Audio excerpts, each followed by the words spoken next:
So today we'll be just looking at the 1.4 update here. It was actually released yesterday. The Windblume event is coming out. So as you can see here, they kind of have a teaser for Venti and Rosaria coming out. Um, so what we have here in the event, it looks like a new event bow is going to be coming out. I'm not sure who this is going to be used for because of the event banner, which is going to have Venti's best in slot bow by the looks of it. I will take a look at that in a moment. But at the bottom here, well, the event lasts 2 weeks by the looks of it. We're gonna first off get visible wins, which will likely be an event currency to get little items in the shop, like the books, the hero's wits, mora, stuff like that. Then we have the crowns and the primo gems also coming out, which are always important and tough to get. So it's always interesting to get more. We have this hangout events. It'll probably be a mini type event by quest start time. I'm assuming it's going to be a quest based event. So hopefully it has those 30 or 60 primo gems that sometimes come along with the quests. Next we have Venti banner actually. So Venti, Sucrose, Razor, and Noel. Noel's a good tanky healer. Razor, a very good damage dealer, and Sucrose, the only one I'm not sure about on this banner. Great character on her own, but being on Venti's banner makes it a little weird because if you pull Venti, Venti is the better version of Sucrose since they both center around the swirl effect. So if you take the, I believe it's called the Viridescent set, it's the animal-based swirl damage artifact set. It enhances swirl damage. They both center around that, and Venti just does it better. So that's where it becomes weird. If you don't end up pulling Venti, Sucrose is always a great option, especially if you have several constellations. But Venti, of course, is the goal if you're going for a pure swirl damage build. Now, the daily login, as usual, we're going to have some Primo Gems. 300 here is pretty nice. And as I mentioned here, the weapon banner. So on the far left, we see the elegy for the end bow. That, by the looks of it, will be the best in slot bow for Venti. I'll put up the stats here, but basically what it is it's going to have a base attack, of course, as the primary stat. Then you're going to have energy recharge as the secondary. So that's actually a really good thing for Venti since you basically just want to be alt spamming. And then there's the passive called Millennial Movement. So basically you're going to have a passive elemental mastery boost, and then as you use elemental skills or elemental burst of the character wielding this weapon, in this case Venti, and you hit opponents, that character gains a Sigil of Remembrance. This effect can be triggered once every zero point 0.2 seconds, so the fact that in swirl damage, especially in Venti's ult, you're going to be doing damage constantly, you'll see that by just the sheer numbers or amount of numbers that actually come out, you're going to be hitting so many times, you'll stack this really quickly. So every zero point 0.2 seconds and can be triggered even if said character is not on the field. So that part of the sentence right there, if the character is not on the field, just shows again that it's basically built for Venti, who usually plays the support DPS role. Now, when you possess 4 sigils of remembrance, all of them will be consumed and all nearby party members will obtain Millennial Movement. Now, that is a buff for your party, again, Venti being in the supportish role.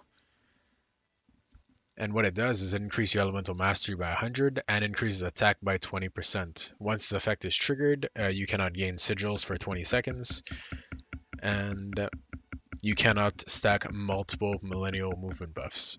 Okay, so basically it looks like a pure support type weapon passive.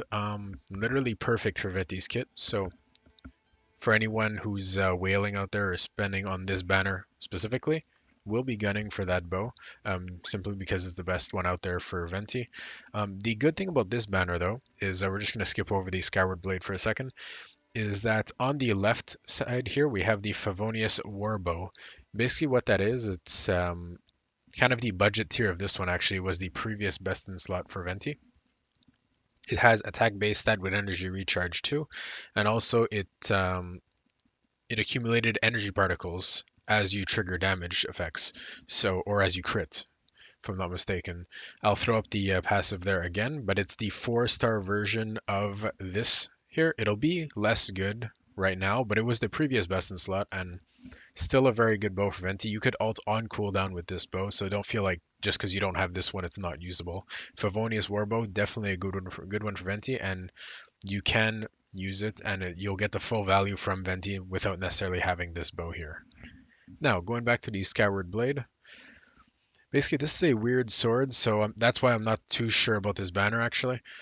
The passive on this one gives you crit rate, which kind of leads and attack speed buffs with increased damage to normal and charge attacks. So basically it's increasing your damage, crit, attack speed, and that kind of all centers around being a main damage dealer. But then you have base attack and then energy recharge as the secondary stat. And energy recharge isn't really the move for main damage dealers in my opinion. I much prefer a crit rate or an attack percent, worst case a crit damage percent. But energy recharge seems more of a supporty type role to me. So the passives and the secondary stats kind of run into each other, in my opinion. The other weapons are all great too. The spear here, best in slot for Jin Lang. Also, if there's a water version of her, since it buffs Pyro and Hydro, it'll be good too. This longsword isn't great, and I do not know much about these two 4-star weapons yet, since they haven't actually been released by the looks of it. Probably just leaks for now. I just focused on the potential stats for this 5-star here, since it will be the most interesting one.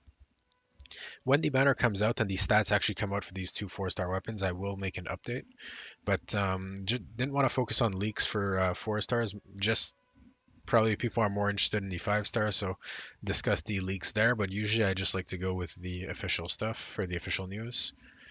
And as usual, the test run. So since Sucrose and Venti will be in the test run here, you could compare their alts. You'll just see that Venti's is like an insane version of Sucrose's alt. But if you don't have Venti, Sucrose, fantastic option still.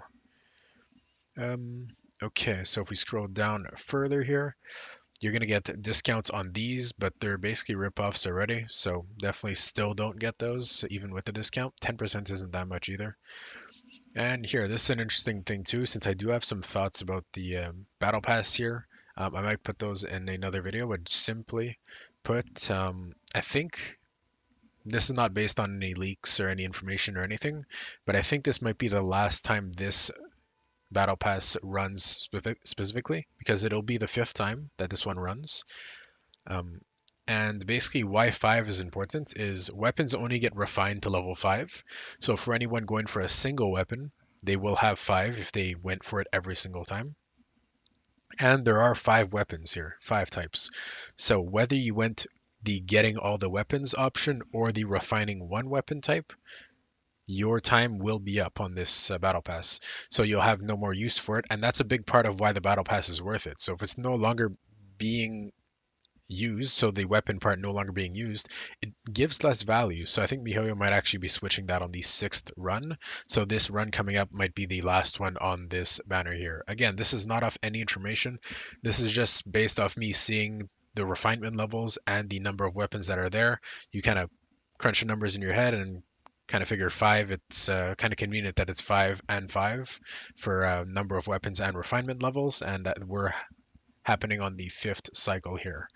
So, potentially more news about the Battle Pass in the future, but for now it'll be the same. And again, I do say this in a previous video, but very worth it to get the Battle Pass. It's worth it just off Primo Gems, not even including the resources and the weapons you get, purely off Primo Gem count and rolls. You basically get your money's worth relative to what you would get under normal circumstances just buying the gem packs. So that's about it for this update here. As I did mention, as the official news comes out for this event bow and this event bow here and the 4-star weapons here that we do not have any information on, I will make an update if there's any great information there. If there's a change about this bow, I'll do the same. But other than that, that's about it for 1.4. So, as always, if you found this video helpful, I'd appreciate if you could subscribe to the channel, like the video, all that stuff, and I will see you in the next one.